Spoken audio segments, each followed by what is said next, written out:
नमस्कार, जय हिंद, वंदे मातरम साथियों। आज मैं आपके लिए लाया हूँ बीएसटीसी और पीटीटी के महत्वपूर्ण प्रश्नों का सेशन। दोस्तों, ये प्रश्न है राजस्थान के एकीकरण से महत्वपूर्ण प्रश्नों का।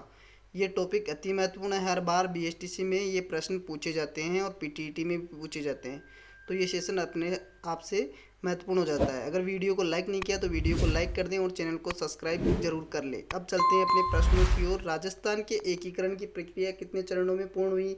ये हुई थी ऑप्शन नंबर ए 7 चरणों में। अगला प्रश्न है राजस्थान एकीकरण में कुल कितना समय लगा था? कुल समय लगा था 8 वर्ष 7 माह 14 दिन। ऑप्शन नंबर ए इसका सही आंसर होगा। अगला प्रश्न है स्वतंत्रता प्राप्ति के समय कितनी रियासतें, ठिकाने और केंद्र शासित प्रदेश थे? तो ऑप्शन नंबर बी 19 रियासतें, 3 ठिकाने और एक केंद्र शासित प्रदेश था। तो ये ध्यान रख लीजिएगा, ऑप्शन नंबर 20 का सही आंसर होगा। अगला प्रश्न है स्वतंत्रता प्राप्ति के समय एक केंद्र शासित प्रदेश था, उस केंद्र शासित प्रदेश का नाम है Ajmer Merwara. Option number C इसका सही आंसर होगा। अगला प्रश्न है राजस्थान एकीकरण की प्रक्रिया कब पूर्ण हुई? पूर्ण कब हुई? 1 नवंबर 1956। ऑप्शन नंबर ए इसका सही आंसर होगा। अगला प्रश्न है निम्न में से एक ठिकाना नहीं है। कौन सा एक ठिकाना नहीं है? कुशलगढ़ ठिकाना है, निमराना है, लावा है। ऑप्शन नंबर बी इसका सही आंसर होगा। अजमेर मेरवाड़ा ठिकाना नहीं है, ये एक केंद्र शासित प्रदेश है। अगला प्रश्न है अंग्रेजों ने तोपों की सलामी के आधार पर रियासतों को कितनी श्रेणी में बांटा? ये बांटा था ऑप्शन नंबर बी 2 श्रेणी में बांटा था। और 2 श्रेणी कौन कौन सी है? सैल्यूट स्टेटस और non salute status. Salute status में क्या था? तोपों की सलामी दी जाती थी, और नॉन सैल्यूट स्टेटस में तोपों की सलामी नहीं दी जाती थी। उदयपुर एकमात्र रियासत थी जिसको 19 तोपों की सर्वाधिक सलामी दी जाती थी। तो ये प्रश्न भी महत्वपूर्ण हो जाता है। अगला प्रश्न है प्रश्न नंबर 8 किस मेवाड़ शासक ने राजस्थान यूनियन का गठन करने हेतु सम्मेलन बुलवाया? ये बुलवाया था option number C Bhupal Singh ने राजस्थान यूनियन का गठन करने के लिए सम्मेलन बुलवाया था। अगला प्रश्न है कोटा महाराव भीम सिंह ने कोटा, बूंदी, झालावाड़ को मिलाकर कौन सा संघ बनाने के इच्छुक थे? तो ये थे ऑप्शन नंबर बी हाड़ौती संघ बनाने के इच्छुक थे।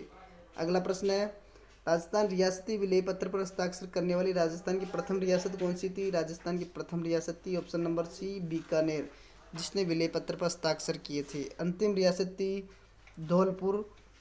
तो ये भी ध्यान रख लीजिएगा, धौलपुर अंतिम रियासत थी जिसने विलय पत्र पर हस्ताक्षर किए थे। अगला प्रश्न है राजस्थान एकीकरण का प्रथम चरण है। राजस्थान एकीकरण का प्रथम चरण है ऑप्शन नंबर सी मत्स्य संघ।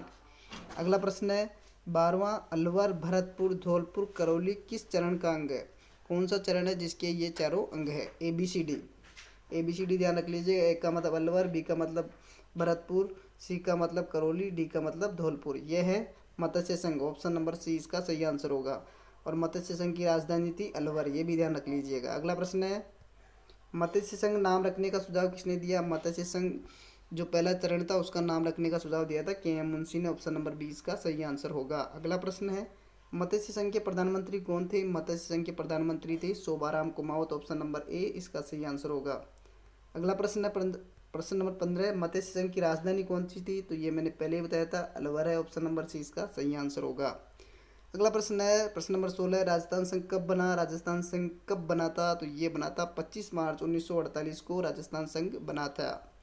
अगला प्रश्न है राजस्थान संघ की राजधानी क्या है? तो राजस्थान संघ की राजधानी क्या है? कोटा। ऑप्शन नंबर बी इसका ऑप्शन नंबर ए इसका सही आंसर होगा। अगला प्रश्न है कुशलगढ़ ठिकाना किस चरण में आता है? तो कुशलगढ़ ठिकाना संयुक्त राजस्थान संघ में आता है, राजस्थान संघ। ऑप्शन नंबर सी इसका सही आंसर होगा। अगला प्रश्न है राजस्थान संघ के प्रधानमंत्री कौन थे? तो राजस्थान संघ के प्रधानमंत्री थे गोकुल लाल असावा। ऑप्शन नंबर बी इसके सही आंसर है।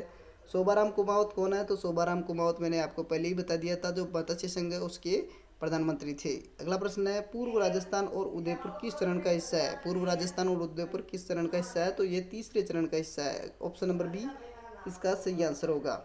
अगला प्रश्न है तीसरे चरण का नाम क्या है? तीसरे चरण का नाम क्या है? तो ये भी ध्यान रख लीजिए, संयुक्त राजस्थान। ऑप्शन नंबर ए इसका सही आंसर होगा। और संयुक्त राजस्थान की राजधानी कौन सी थी? तो ये उदयपुर थी, ये भी ध्यान रख लीजिएगा। उदयपुर संयुक्त राजस्थान की राजधानी थी और इसके प्रधानमंत्री माणिक्यलाल वर्मा थे। तो इतनी जानकारी इस प्रश्न से मिल जाती है, ये भी महत्वपूर्ण है। अगला प्रश्न है प्रश्न नंबर 22 7 चरणों में सबसे बड़ा चरण और महत्वपूर्ण चरण कौन सा था? तो यह है ऑप्शन नंबर डी चौथा चरण सबसे बड़ा था और महत्वपूर्ण भी था। प्रश्न नंबर 23 राजस्थान दिवस कब मनाया जाता है? स्टार लगा लीजिए, हर बार बीएसटीसी प्री में और पीटीटी में या हर परीक्षा में पूछा जाता है। तो यह है ऑप्शन नंबर ए 30 मार्च को राजस्थान दिवस मनाया जाता है। अगला प्रश्न है प्रश्न नंबर 24 कौन से चरण में मत्स्य संघ का संयुक्त वृहद राजस्थान में विलय हुआ? संयुक्त वृहद राजस्थान में मत्स्य संघ का विलय हुआ था। यह है ऑप्शन नंबर बी, पांचवें चरण में संयुक्त वृहद राजस्थान का मत्स्य संघ का विलय हुआ था। प्रश्न नंबर 25, वर्तमान राजस्थान कब अस्तित्व में आया? वर्तमान राजस्थान 1 नवंबर 1956 को अस्तित्व में आया। स्टार लगा लीजिए, ये प्रश्न हमेशा बार बार पूछा जाता है हर परीक्षा में। अगला प्रश्न, प्रश्न नंबर 26, राजस्थान के राज प्रमुख के स्थान पर राज्यपाल पद का सृजन कब किया गया? राज प्रमुख पहले पद था, उसके स्थान पर अब राज्यपाल पद का सृजन किया गया। ये कौन से चरण में किया गया था? ऑप्शन नंबर ए, 7वें चरण में किया गया था और 1 नवंबर 1956 को किया गया था। अगला प्रश्न है, राजस्थान के प्रथम राज्यपाल कौन थे? भाई राज प्रमुख के स्थान पर राज्यपाल का पद का सृजन किया गया 7वें चरण में 1 नवंबर 1956 में।